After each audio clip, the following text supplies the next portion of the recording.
Blend. Living with COPD doesn't have to mean a life of breathlessness. A COPD Awareness Month.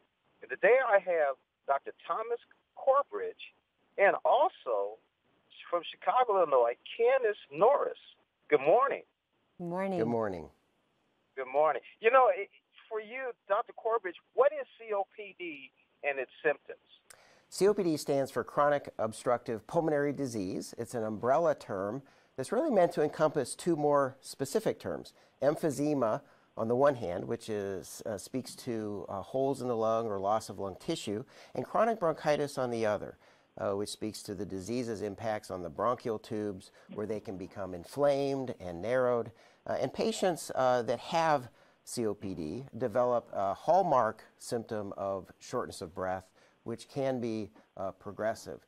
Importantly also, patients can have flare-ups or intermittent exacerbations. These are important to understand and catalog because if you have one, you can have another. And with each of these, there's a potential for additional lung damage. So Dr. Corbridge, why is it important for patients to speak openly and honestly about their COPD symptoms with their physicians? Yeah, that is so important to try to establish that trusting relationship with your physician so that you can provide really a truthful, open information with them so they can understand where you are in that journey of COPD.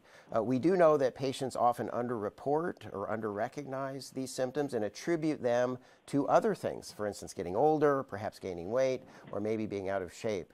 So what we would encourage is patients to really kind of rethink whether some of these symptoms they are having could represent COPD.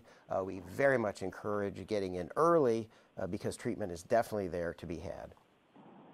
So Candyce, what led you to speak more openly and honestly with your doctor about the impact of your COPD symptoms? Well, COPD doesn't just affect you, it also affects your family. And you really do need to be open and honest with your doctor and use one of your family members as an advocate. There are times that you truly need help. My condition had become very serious, and I needed to start controlling the symptoms instead of allowing them to control me all the time. I had to develop an exercise program, get on a good treatment program with my physician, be open and honest with how I was feeling and how serious it really had become. That's the only way it's going to help you. So, doctor, what are some tips to help patients initiate these conversations with their physicians? So I would first say that physicians are there to help, not to judge, not to be critical, but really want to know that information. So certainly feeling free to deliver that information is step one. Perhaps kind of planning before a clinic visit, writing down maybe the things they're feeling or the questions that they have, and perhaps bringing in a friend or a member of the family to help flesh out that history.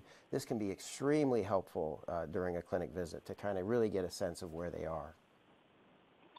So Candyce, what would be your advice for others living with COPD who may not be speaking honestly with their physicians? Well, it's paramount. They can't help you effectively if you're not open and honest. Like you said, they're not there to judge you. They're not there to embarrass you. They are there to help you.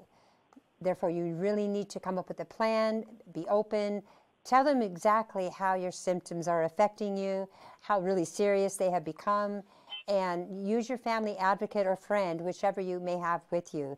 Develop an exercise program if you're at a certain level, because that also is going to help you. Seek out websites, for example, COPD.com, can help you develop those questions that you need to ask your doctor. Sometimes they're hard to come up with, and that will guide you through your journey. So, doctor, one last question. What does a comprehensive COPD disease management plan look like? Yeah, I think it certainly starts with that good relationship with your physician. Smoking cessation is crucial if that's still an issue. Appropriate vaccinations, as Candyce mentioned, getting back into exercising and perhaps participating in a formal pulmonary rehabilitation program, and then, of course, appropriate medications unique to your situation. As always, it sounds like exercise is the key. Incredibly important. Dr. Thomas C. Corbridge and Candyce Norris, thank you so much for joining us on Morning Blend. Thank you for having us. Thank you.